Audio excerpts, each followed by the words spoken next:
प्यारे बच्चों, आज हम बात करेंगे how I taught my grandmother to read 9th class के सबसे पहले स्टोरी, सबसे पहले चैप्टर के क्वेश्चन आंसर्स और इसके एक्सरसाइज के बारे में। तो सबसे पहले हम क्रिटिकल रिफ्लेक्शन के अंदर दिए गए क्वेश्चन के बारे में बात करते हैं। सबसे पहला क्वेश्चन बुक के अंदर से कुछ आपकी स्टोरी के अंदर से कुछ लाइन्स ली गई हैं, फिर उनके ऊपर बेस्ड कुछ क्वेश्चन दिए गए हैं।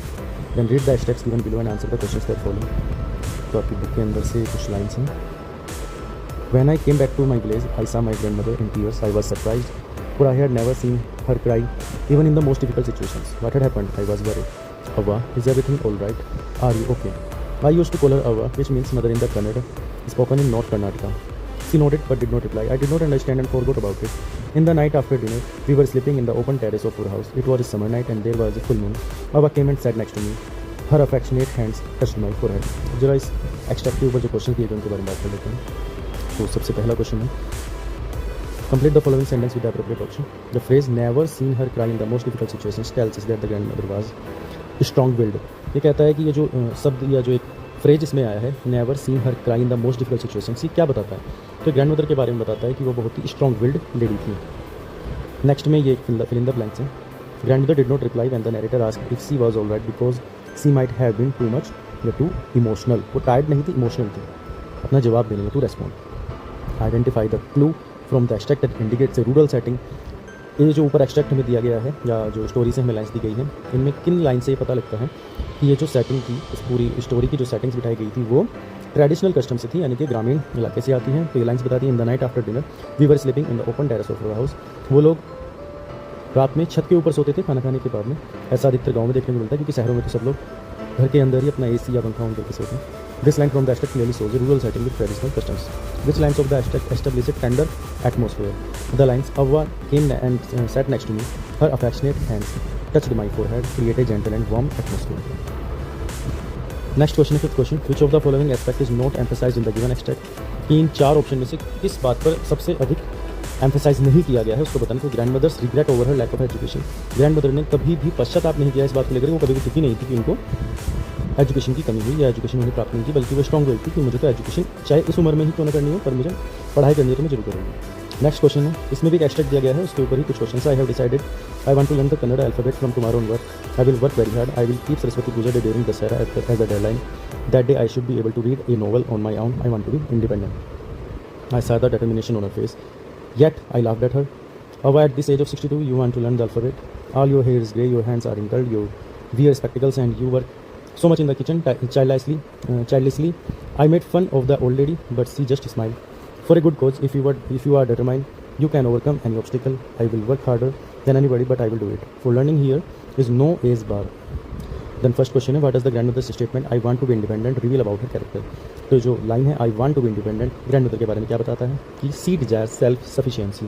वो अपने आप में काफ़ी सक्षम है और पूर्ण रूप से स्वाभिमानी है।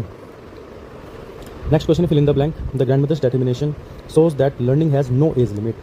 ग्रैंडमदर के बारे में बताता है कि उनको जो एज प्राप्त करनी थी उसके लिए, उनको जो एजुकेशन प्राप्त करनी थी उसके लिए कोई भी एज लिमिट नहीं होती है। Complete the following with a suitable reason. The narrator laughs at the grandmother's decision to learn the alphabet at the age of 62 because.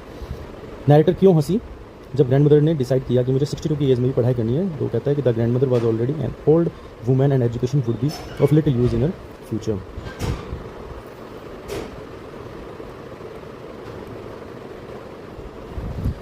The next question, list any two qualities displayed by the grandmother.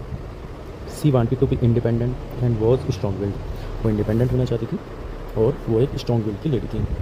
How can we say that the narrator is making assumptions about her grandmother? Answer है, the grandmother was always busy in kitchen and other household works, so when she showed her interest in learning reading, the narrator made assumptions about her.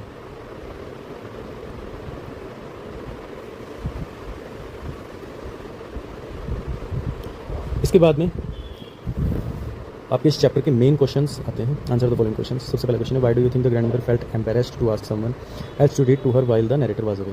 कि grandmother को embarrassment क्यों feel हुई किसी और से कहने में कि मेरे लिए कहानी को पढ़ दो जबकि नरेटर बाहर थी? ऐसा क्यों हुआ? Then answer 1, I believe that the grandmother being a strong willed person found it embarrassing to display her inability to read and reveal her desperate childish desire to know the next part of the story. She was afraid that people may laugh at her if they came to know of her shortcomings. तो grandmother को लगता था कि लोगों को कहीं उनकी कमियां ना पता लग जाए और वो कहीं उनका मजाक ना उड़ाएं। तो इस बात के डर से वो किसी को नहीं बताना चाहती थी कि मुझे पढ़ना नहीं आता और वो किसी से नहीं कहना चाहती थी कि मेरे लिए उस कहानी को पढ़ दो, और उन्होंने नैरेटर का वेट किया। Second question, why does the narrator initially laugh at grandmother's determination to learn at the age of 62, कि नैरेटर क्यों हंसी जब ग्रैंडमदर ने बताया या कहा, उन्होंने जब डिटरमाइन किया कि मुझे 62 की एज में भी अपनी पढ़ाई को जारी रखना है और आगे मुझे अल्फ़ाबेट वगैरह सीखने कन्नड़ा की। The narrator found it funny that at her 62 years old grandmother would want to learn Kannada alphabets because it was an unusual thing to do for an aged lady at a village. She had always seen her grandmother working in the kitchen and never having anything to do with books. Her learning would not be very useful in her future as she was already 62. Next question is, what significance does the story of Kashi Yatra having both the grandmother's life and the story? The answer is, the story of Kashi Yatra brought a change in the grandmother's life, which is the central theme of the story. Just like the protagonist of Kashi Yatra, the grandmother too desired to visit Vishveshwara temple in Kashi. Grandmother was desperate to know how the story proceeded, but was unable to do so. When the narrator went away for a week to attend a wedding, she felt helpless and stared at the pages. Her self-respect stopped her from asking someone else to read out the story to her, as it would expose her weakness. The story of Kashi Yatra made grandmother realize the importance of education for an independent life. She became determined to learn Kannada from the granddaughter whom she made her teacher.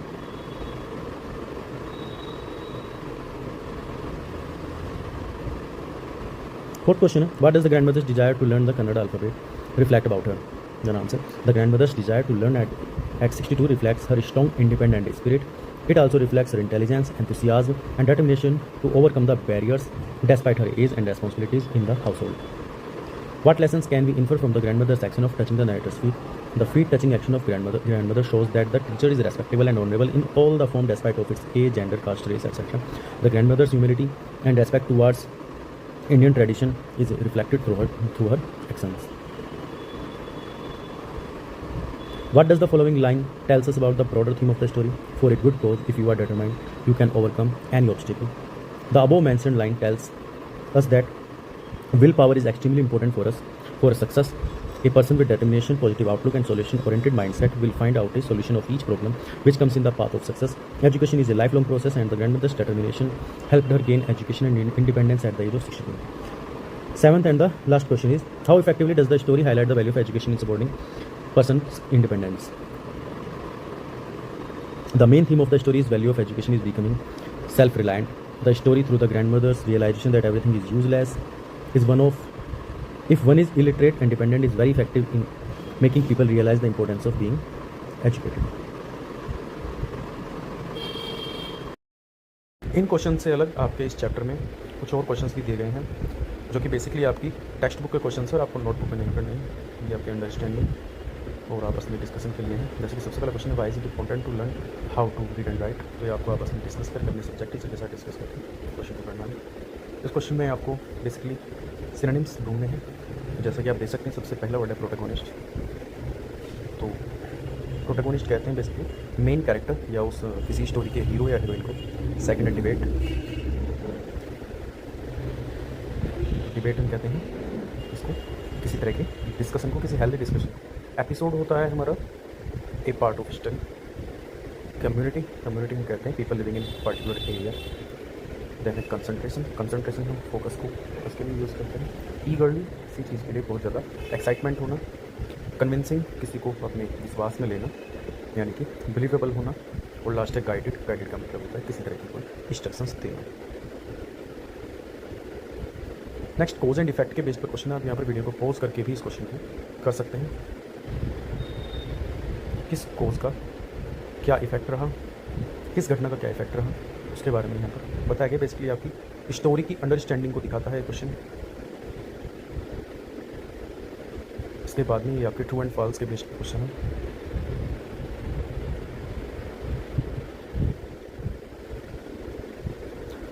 यह question आपका binomial topic के ऊपर है। Binomial basically ऐसे words होते हैं, दो words किसी कंजक्शन से जुड़े होते हैं, बेसिकली एंड और से जुड़े हुए होते हैं, और ये एक फिक्स्ड मैनर में जुड़े होते हैं। इनके फिक्स्ड मीनिंग होते हैं, जैसे कि आप देख सकते हैं। इन बाइनोमियल्स के मीनिंग को आपस में मैच करना था, तो इनके जो एक्चुअल मीनिंग है वो यहाँ पर दिखाए गए हैं। आप वीडियो को पॉज करके इनको कर सकते हैं, समझ सकते हैं। इसके बाद में ये प्रीफिक्स के बेस पर क्वेश्चन है। आपको दिए गए शब्दों से पहले प्रीफिक्स लगाने हैं और वर्ड को पूरा करना है। जैसे पॉपुलर से पहले unpopular, belief disbelief, important unimportant, respect disrespect, correct incorrect, continue discontinue, understand misunderstand, ordinary extraordinary, interesting uninteresting and possible impossible. Next question में इसने कहा है कि आपको अपने चैप्टर से 5 ऐसे शब्द ढूंढने जिनके आगे प्रीफिक्सेस लगे हों, तो यहाँ पर ये 5 दिए गए हैं।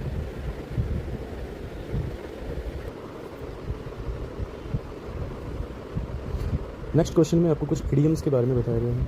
इडियम्स और उसके मीनिंग है, जैसे to hit the books, to study seriously, to dry blank, to be able to remember, to learn the ropes, to understand how to do an activity, to track one's brain, to think very hard, to learn by heart, to memorise something, burn the midnight oil, to study your work late into the night. Next question में आपको verb chart है, जो कि basically past indefinite और past perfect के बारे में बताती हैं आपको कि कैसे एक ही सेंटेंस के अंदर हम पास्ट इंडेफिनिट और पास्ट परफेक्ट दोनों ही वर्ब को यूज़ कर सकते हैं। ये उसी पास्ट इंडेफिनिट और पास्ट परफेक्ट के बारे में है।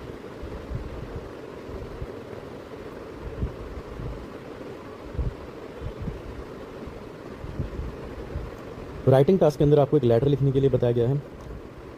A letter to the editor is a formal letter. एक लेटर आपको अडल्ट लिटरेसी के बारे में बताया गया है कि आपको एडिटर को एक लेटर लिखना है जिसमें आप student participation in adult literacy camp के बारे में लिखेंगे। तो आप इस वीडियो को यहाँ पर पॉज करके और इस लेटर को आप लिख सकते हैं।